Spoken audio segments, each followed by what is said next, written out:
All right, cheers, vinyl community. I'm gonna do Rob Walker's "Let the Music Play" vinyl tag of 2022. This is my first vinyl tag I've participated in. There's always been a bunch of great ones, but Rob Walker's been really supportive of the vinyl community. I feel like he's one of those people that if you comment on his video, he replies a real detailed, long comment. Seems very passionate about music and vinyl and all that good stuff. And he's also chimes in a lot on the live stream. So let's just get this started because you already know how long it takes for me to talk about two records. So I'm just going to try to get to it here. So it's 22 things for the new year 2022. Really great list. Okay. Favorite album you bought in 2021? Oh man, that's a tough one. So many good ones I bought in 2021, but I'm trying to narrow this down to one that I played the most in 2021 and that I discovered just by random. I was looking for Tangerine Dream and I found this beautiful album. Ralph Towner, Solstice. Looked at the back, seen it was ECM. Love ECM stuff. Most of the stuff's really fire. Really good. So brought this home, got it for like $4. $3. Got it for $3. Oh, killer album. I mean, the lineup, it has Jean Gabarek on soprano and tenor saxophone and flute, Eberhard Weber on bass, John Christian on drums, who I'm pretty sure is also on Michael Nora's album. So, and this has, just a great album. Listen to this a crap load. So I'd have to say, got it for a great deal, but, this album to me is worth a lot more, I'd be willing to pay a good portion of money for this album if I had heard it and knew it was hard to get. But luckily, nobody knows about it, seems like, or people know about it and don't care about it. That's fine. Got it. This is one of my favorite for this year, I feel like. All right, an album of the first person you saw live. For me, my sisters, when they were young, my mom took them and I to go see Corey Hart. So technically that was the first concert that I had to go to, but it wasn't a concert that I wanted to see. I just remember the place being a lot bigger than it ended up being when I went there when I was older. But a band that I went there that I was into, my stepdad had got me into, and that was Rush. And that was the tour for Presto. And my stepdad had got tickets for both nights at the Oakland Arena in California. And the opening band for this tour was Mr. Big. So it was cool. I got to see Paul Gilbert rip on guitar and Billy Sheehan play bass. But we listened to this album a bunch of good memories of listening to this album. My stepdad reading the lyrics. And then the album that became my favorite of theirs when I was younger, and still to this day, there's some other ones now, but as a kid, this was the one that I thought this out. I still love this album, but this is out of my stepdad's whole Rush discography he has in CDs. This one I would play the most. And now as I got older, I really love like Permanent Waves. I love it all, 2112, but as a kid, this was like the first magical album where you pulled it from from whoever you got the CD and just put it on and you were just blown away. So, got to see Rush live, one of the first bands. I have the tour and I have most of their stuff. All right, an album by a duo. That's hard. There's quite a few here, but sorry, trying to do this, trying to get them going. Right here. I picked a few here, so bear with me. I went with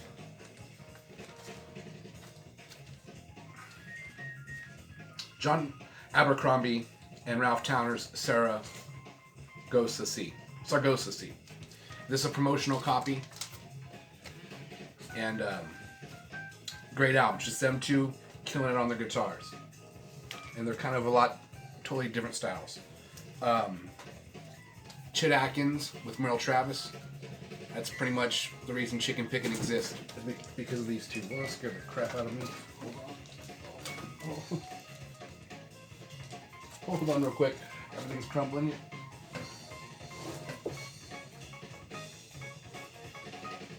Alright. That almost just knocked everything over. Alright, sorry about that. But, yeah, whole reason for Chicken Pickin'. Chet Atkins, Merle Travis. Great album. You can usually find this for super cheap.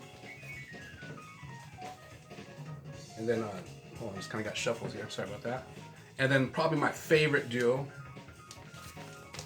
Pattini and Lao makes. killer duo. I don't even have to ramble about this one for too long. Other than everything they did was amazing. Malmae's passed away not too long ago. Super sad, big loss for the music community and artists in general. But go check this album out. Anything Pattini is awesome, but this is a great album. You can usually still find for pretty cheap. So right, you're trying to just ruin my stuff like I normally do. Okay. Albums still in the shrink.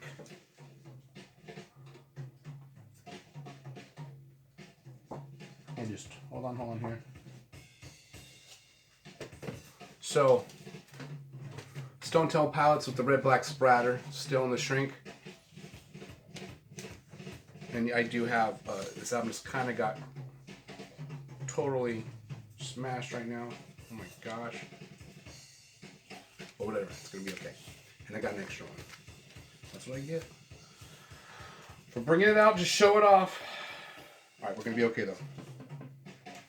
And I also still have this one in the shrink, which is gonna be okay. Green Hiromasha. Oh no, sorry. I'm totally forgetting his name. Sorry, Hiroshi Yoshimura. I was getting it here mixed up with Hiromasa Suzuki. This is Hiroshi Yoshimura. Love his music, Japanese ambient. Still have it in the shrink. This is the backup I just got recently. And man, I swear. Okay, let me just look at this one more time, guys. I did kind of damage this one. This is the backup. Smaller ones from I get. That's what I get. All right. Concept album. I was a concept album. Do I even have any? Yes, Rush 2112. So that's. I don't think I have too many concept albums. Most of Rush albums seem like they're concept albums, so I went to Rush 2112. Everyone knows this one. Great album. Must have if you're a Rush fan. Alright. Artists you discovered in 2021. Way too many to try. You know what I mean? That was a hard one to narrow that one down. Let's ramble on a little bit about this. So I kind of went with the approach in a band that somewhat new. Not that you had to do that. In an album that was somewhat new, but that's kind of my approach to this one. And Sons of Kemet, Black to the Future, killer band. I had not heard of them until this album came out when I started following this Impulse on Instagram. And I didn't even know that Impulse was still releasing new artists. And this is a great album. Highly recommend this album. This is an outstanding record. And this came out in 2021 also. So not that it had to be that way, but it ended up being that way. Messed up. This one took a dive. That's what I get for not balancing the record. I'm gonna look at it one more time. What do you guys think? Is that what happens? Is this what we've come to? I'm worried about this little mark. See it right there. It happened during this. You've seen how he gains character and personality. I think though the plastic did kind of help it though. It would have been worse if I didn't have the plastic shield on there. So you know what I mean? I know, and you guys like get over it, Ty. You already. I think I have PTSD over getting that album sent from. And I'm confused. I don't even know the difference between analog productions or acoustic sounds. People are telling me what's going on here, who I should blame.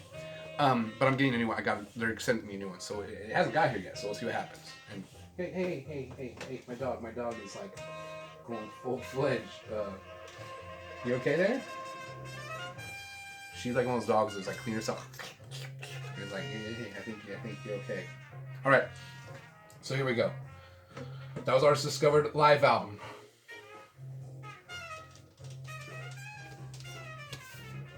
Primus live at Woodstock. Killer album. A lot of people don't realize about this record. And you're like, Ty, you probably just got this record today. Whatever, that has nothing to do with the matter. This is a great album. And Jerry Cantrell plays guitar on Harold Rocks, the final song, Herald of the Rocks. And it's a great recording of this performance. This performance I feel like is historical now. 94 when it happened, I was a teenager, and so it wasn't, while it happened, it wasn't historical. It was in the present time. But now looking back, it's pretty crazy that many people got together and you know, I mean, it wasn't as peaceful as the original Woodstock. Hey, but they still pulled it off pretty good. A bunch of legendary bands play, like Primus. Green Day did the performance where he was getting mud thrown at his face and stuff. So I feel like this is just a good one to have because it was a historical show now looking back, and it's a good performance they pull off. Great set list. The songs it starts off to Defy the Laws of Tradition. Here Come the Bastards, Nature Boy. The next side is My Name is Mud. Jerry Was a Race Car Driver. The Air is Getting Slippery, and then Herald of the Rocks, and then they do the intro of Master of Puppets by Metallica. So killer album right here. Super stoked to get this, and I think I dig the side a little bit. So I think that's, I mean, every time I pull these records out, they always get a little beat up. But do your records get beat up? I mean, let's just talk about it for a second. This is gonna get a little side topic. Hey, my dog is like just being aggro right now. Hey, you okay there? So she's cracking me up. She's like, what? You never seen a person trying to give himself a bath? That's what she sounds like to me, I guess, in my head. But when you damage a record, the cover, are you like, oh shit, I damaged the cover like it's a comic book?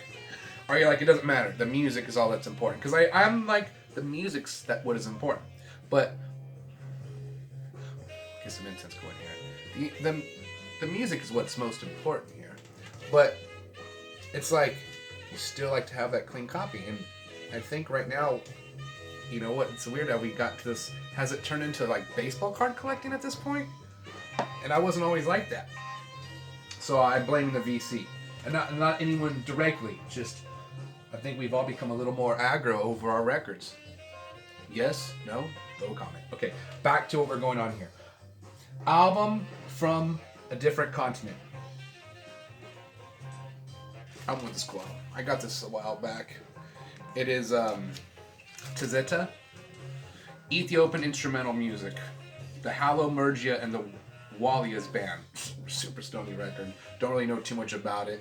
This is from some, I guess they were like the house band of this hotel. That was a popular hotel to go out in Ethiopia. But super magical. Check it out. That's the name. Go get it. If you see it, pick it up. I'm keeping on the screwer, and I don't want these records to tip over again. What are you trying to do now? You don't need to lick me. Hey, I love you. It's all good, okay? She's all right. To get back, she's trying to get in the vinyl tag video. You can come on. You want to get in the video? Say hi. Hey, say hi. Okay, now get back.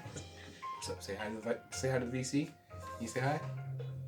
Okay, that was a... Okay. So, album with the price tag still on it. I got quite a few of those. But here's one, just to show you newbies. You could get this back in the day, $4 all day long, mint condition. The case is a little wear and tear from being, an old record, but the vinyl's in great condition. And back in the day, every time you go in the new arrival, you would see about at least one, sometimes three of them. So, and now these are like, I seen one going for $30 and it was pretty beat up, and I was like, wow, at that point you might as well just buy the reissue, in my opinion, because the reissue does sound pretty good. Actually, I haven't heard the reissue, but I know that Animals one sounds really good, so I'm pretty sure the Dark Side of the Moon, and I want to get the reissue eventually. All right, a punk album, new wave, one with Chemical People. The album Tenfold Hate, super rad album. The drummer was a singer. They were a trio. They were real young, like young kids basically. I think the guitar player was the oldest one in the band. He was like 24, 25. And the bass player used no pick, just finger shredding the punk back in the day. And he was like a teenager. And again, the drummer was a singer. Way ahead of their time. Just go check them out, Chemical People. And they had not that this matters, but this is a porno star on the cover, way before Blink-182 did that shit. And this album came out back in '89, and this is on Cruise Records. Killer logo. I love the color. It's all old school, green and purple.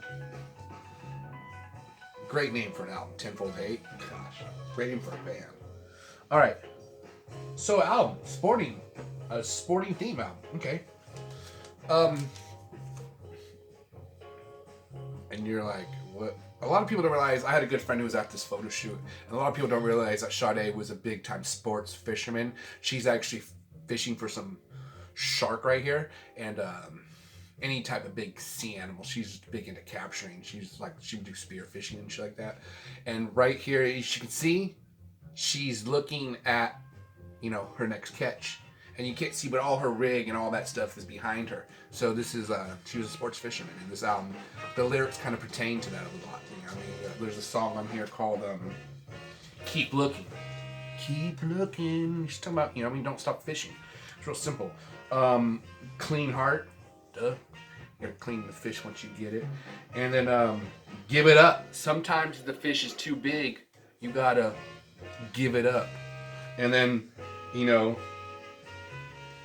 shit, I can't even read that. Geez, sorry about that one. Turn my back on you. Again, that's the fish kind of like giving the F you. You know, once it gets away, it turns its back on you. And I Siempre Hay Esperanza.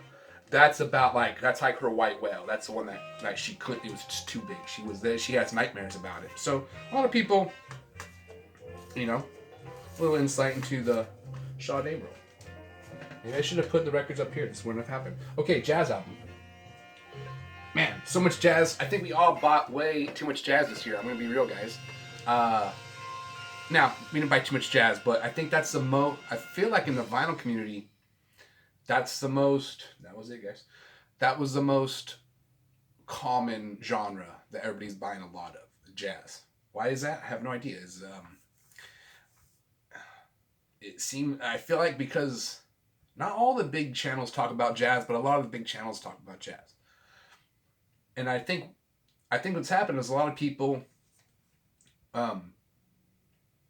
think, oh, jazz, elevator music, like, you know. But I think maybe a lot of people found out, however, so if it was through the vinyl community or a friend who's in the vinyl community or whatever, you were like, holy shit, there's a lot more to jazz than just, you know, being trapped in an elevator. And there's tons of great jazz music. And I've always known this. When I first got into jazz, it was back like in 2002, I was taking jazz improv at the music college I was going to, or the junior college I was going to, and they had a music department that was really good. And Eddie Mendenhall was the jazz improv teacher. He went to Berklee College of Music. He's a phenomenal piano player. Anyways, that's when I, you know, was kind of going down the jazz started to go down the jazz rabbit hole. And I got Miles Davis, My Funny Valentine was my first one, and then Bitches Brew was my second. And then I, you know, I mean, I was like, wow, there's tons of jazz out there. So I was already kind of just picky to where, like, I knew you could just go on for your whole life going down the jazz rabbit hole. So I went down it for a little while, got a nice little collection going back in my early 20s. And then periodically would get something cool that I would recognize. Well, now in the last couple of years, because of our community, I just found out a lot about a lot of other artists that I hadn't heard of. And this is one of them. And I don't even know if I found out about this directly through the vinyl community, but it was after just getting so much jazz. I'd seen this one and I was like, oh, I'm pretty sure someone showed this. You know what I mean? And I didn't have it. And I YouTubed it real quick and I was like, wow, this looks really good. Hey, what are you doing? My dog is being hilarious over there. Okay. So I got this album, blown away. I played this a crap load in 2021, and this is definitely one of my favorite jazz albums now. Hey, all right, come on. All right, come on. Get over here. Come on. Hey, get over here. Okay, she's not like licking my pillow. Okay, now I'm like, what are you doing, you weirdo? So, anyways, great jazz album. I highly recommend that one. Let me go flip the record over. I don't like the. I've gotten used now to music playing while I ramble on. Sorry about that. I know some of you are like, Ty, you can't just walk away, but sometimes, like in sports fishing, you got to turn your back away, as Sade would say. Okay. Now that we've gone all that jazz, a best of album.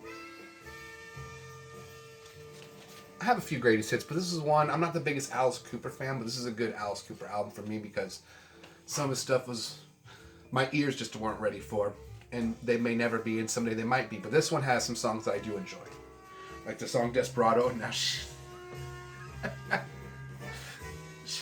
She's a total character. I love her.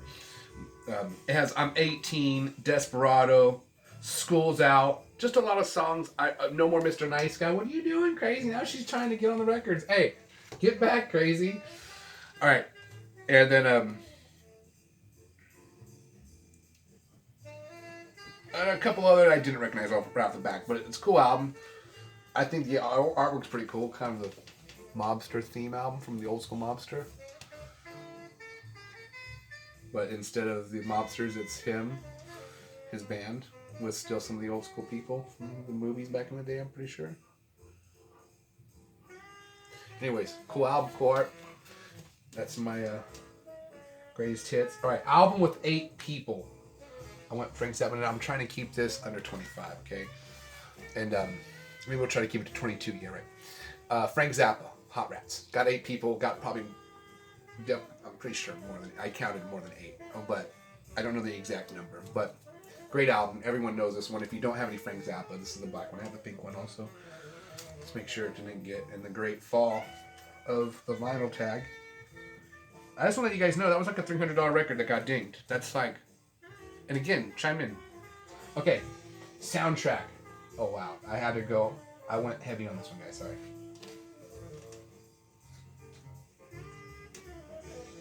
I'm big into soundtracks. Oh, I'm just a big movie person. I love movies. I think a lot of us are in the vinyl community. So, and I think, you know what I mean? So, just try to get with it. Less Than Zero. Great movie. Robert Downey Jr. plays in this. A bunch of other, the people that were big in the 80s play in this movie that kind of disappeared. Now they're like in Netflix series and stuff like that. Has like Slayer doing Inagata Devita. Def Jams did this, you know, is the label that put this album out. Yeah. Killer movie. You haven't seen the movie? Great soundtrack. Love this soundtrack. Blade Runner. Again, killer movie. But soundtrack is fire. A couple songs in there, but overall the soundtrack's killer. Great movie. And it's just cool. It's put out by this weird label, Full Moon, which puts out a lot of these weird cheesy horror movies later on, so it's kind of strange. Near Dark. Tangerine Dream does the soundtrack. It says it on the cover. But this is one of my favorite movies. I was a little kid. My mom and stepdad renting this movie and just watching it. And finally got the soundtrack a while back. All of John Carpenter's movies have a killer soundtrack, and he's the one who does them. This is a good one if you don't have, or you want to get into soundtracks. This is a good one. It's kind of like his greatest hits. It has Halloween, has They Live, The Thing, Christine, The Fog, Assault on Precinct 13, In the Mouth of Madness. Really good. And then Phantasm for a bonus. And we're going to get to the end here.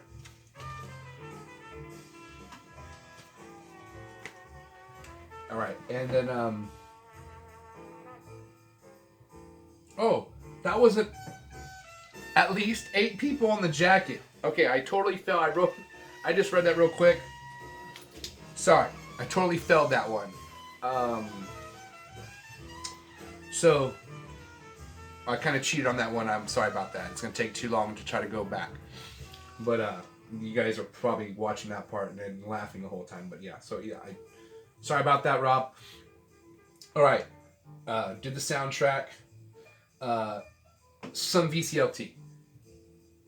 Haven't gotten any VCLT. That does not mean I want, don't be, oh, Ty, you didn't get a VCLT. I have gotten way too many records, and I'm very fortunate, so I don't have any to show. Let's move on. And then, and that's a hard one, I feel, in general, to even, before I've thought, oh, should I send out some VCLT? Like, you definitely got to examine, make sure, hey, do you have any of this? They say no. So that'd be my advice to anybody. If you're going to try to send some VCLT to anybody, is being clever in what you send. But I totally enjoy watching the VCLT videos. And if you're watching this, you don't know what that means. It's vinyl community love trains. Sending you connect with somebody or whatever, they don't have something, you send them a goodie. And the next one, a 7-inch single. I went with a little stack here, guys. Let's just get it over with. Dennis Coffey doing Taurus. And can you feel it? Even with the original Cool Slip from Buddha Records. Great guitar player, great 45. It's pretty much where it all started right here, they say. Rocket 88 on 45. Mint condition, original pressing. Okay, it's not original pressing, but still, it sounds killer though, so yeah, it's by Chess. This is an original pressing. This is a Blue Note. Lonnie Smith doing Move Your Hand Part 1 and Part 2, and I do have the album with these two songs that came from. And that's what led me to getting that album. I had this 45.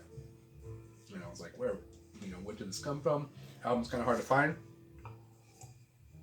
I ordered it. Took for just months, and then it showed up one day, which is awesome. Coal Mine. I Could Be Shakedown, doing Horses and Unqualified, and it's on pink vinyl, like the original first batch was of their album from that song comes from. And then James Brown on a promotional yellow King label, doing Tit for Tat. And then Believers shall enjoy, non-believers shall suffer. And it even has the promo sleeve also. So, an album. Oh, again, I skipped it.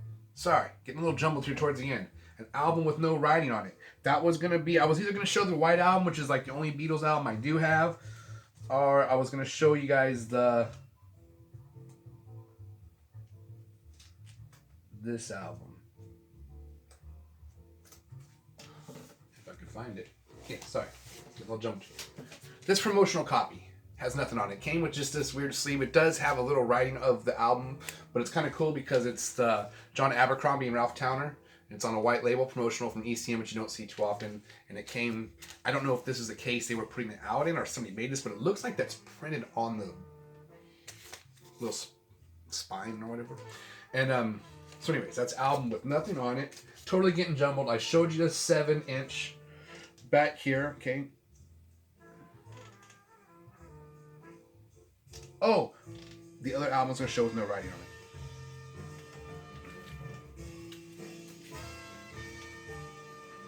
This one, real common one, but either way, no writing, technically. And it's a really great album, so that was the other one. So I'm not totally being lazy here, guys. And then a colored vinyl album.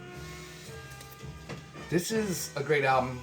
Yusuf Lateef, Eastern Sounds. This is Vinyl Me Please. He only made a 734 copy, or 750 copies of this. And this is on this see-through blue and black. But this album sounds phenomenal. But I really chipped out on that blue, dark purple, and black. I was like, wow. Okay.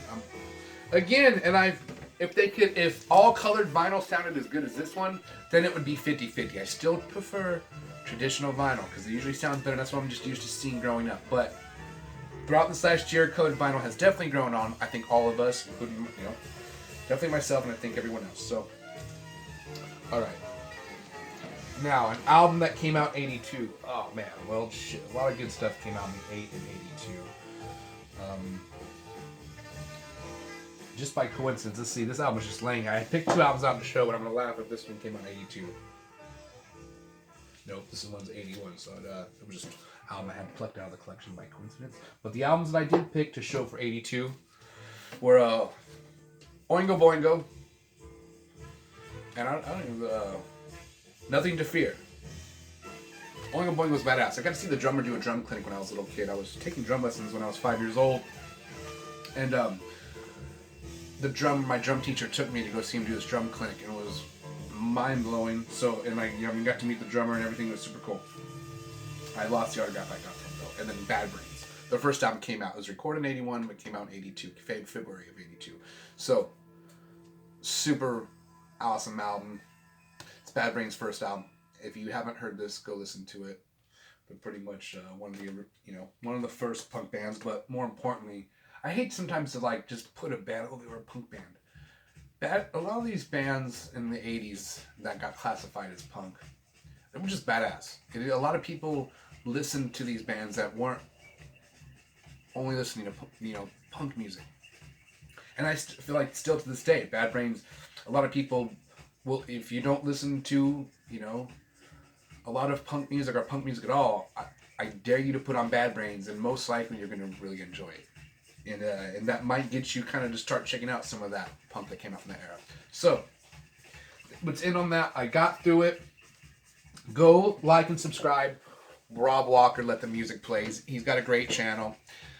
He's on the live stream. He's always commenting in, and he, like I said, he's very passionate about the music and the vinyl. He's got a witty sense of humor. So maybe you guys could, if you haven't seen or known about it, go check his thing out. Go get the list. You've seen my list got a little jumbled here, but I got through it. So cheers, right on. Happy New Year again to the vinyl community. Cheers to Rob Walker, Let the Music Play, and stay positive, play off the vinyl, and I'll see you guys next time. And my dog was being hilarious, and now she's just laying on my jacket.